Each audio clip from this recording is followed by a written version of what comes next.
I've headed up the next few slides random things that students either get wrong or get confused about or forget. They are random because they don't really fit in anywhere else, but they are often really useful things to know. And I've compiled these from my experience teaching land law to undergraduates and GDL students for over 15 years, and the same errors and misunderstandings cropped up year after year. So they're not in any particular order, but hopefully you'll find them helpful. The first one is relating to the Law of Property Act 1925, Section 52, which states that in order to transfer or create a legal right, then you need a deed. But remember that, like all rules, it does have exceptions. So there are situations where a deed is not required in order to create a legal estate or interest. So when you're answering a question, always quickly check to see whether the particular right that you're dealing with falls within one of those exceptions. The other thing that students get wrong is that if they see from the facts that somebody is occupying the property and paying rent, so they're in possession and paying rent, that is a lease, it's not a rent charge. This one may seem a little strange, particularly if you've just started to study land law, but a periodic lease is a term of years absolute, so it does fall within Section 1.1 of the Law of Property Act 1925.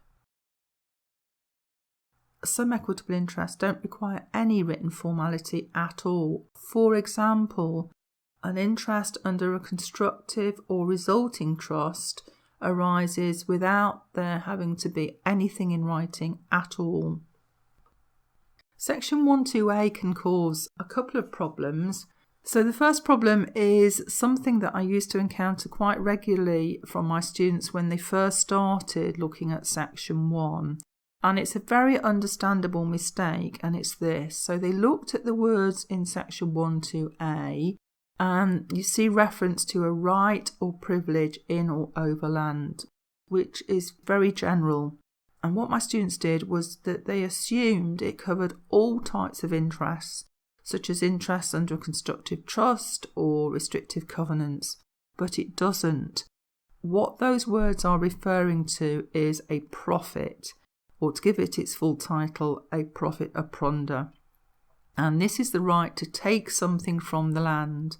So examples would be the right to fish, to shoot game, or to graze sheep on somebody else's land. So it's not a catch-all provision. It only refers to profits.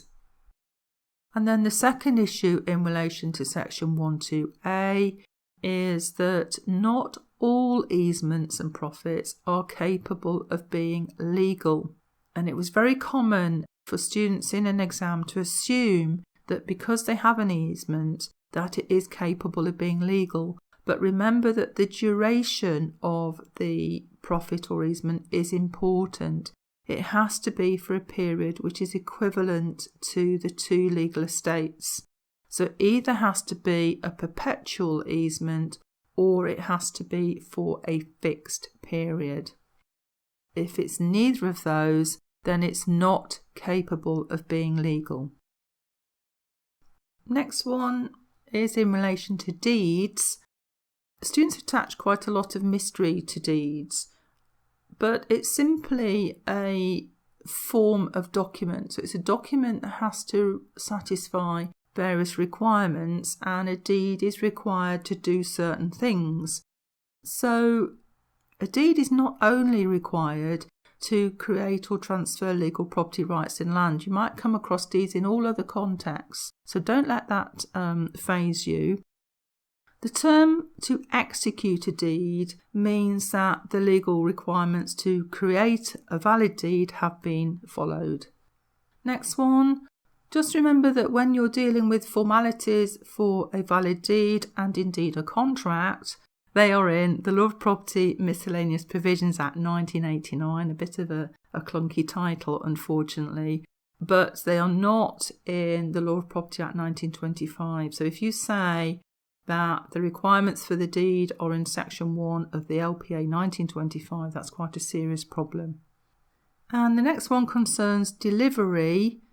Delivery simply means that there has been an intention for the document to become binding.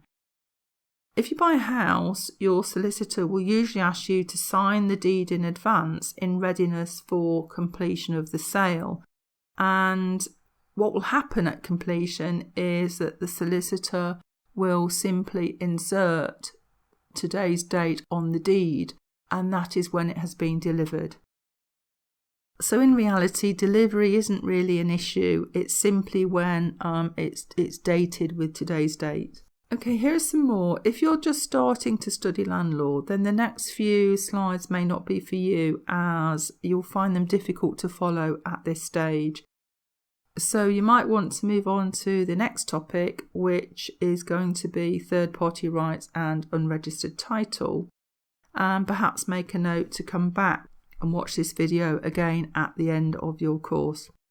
And if you do decide to leave now, please remember to subscribe and like and share my video if you find it helpful.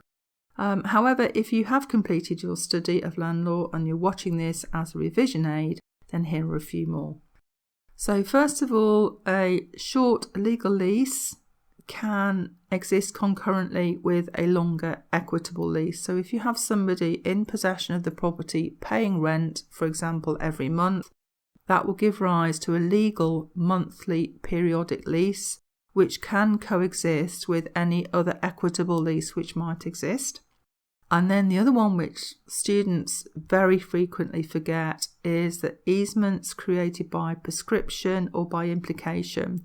So under section 62, Wilden and Boroughs or necessity are legal, even though there's no deed.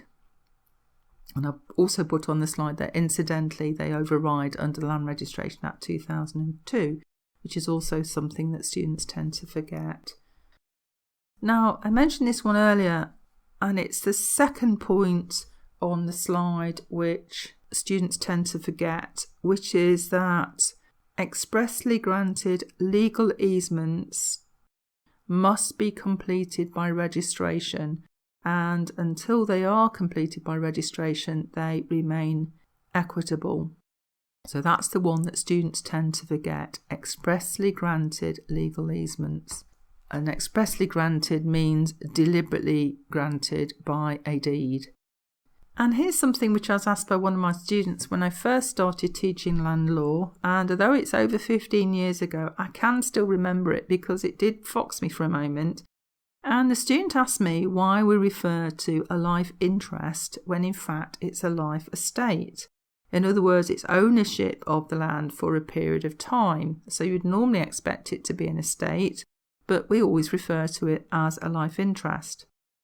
And I hadn't ever thought about this because I was so used to saying life interest that the point had never occurred to me. Fortunately, I had my property law statute book with me and looked in section 1, and tucked away in there I found the answer.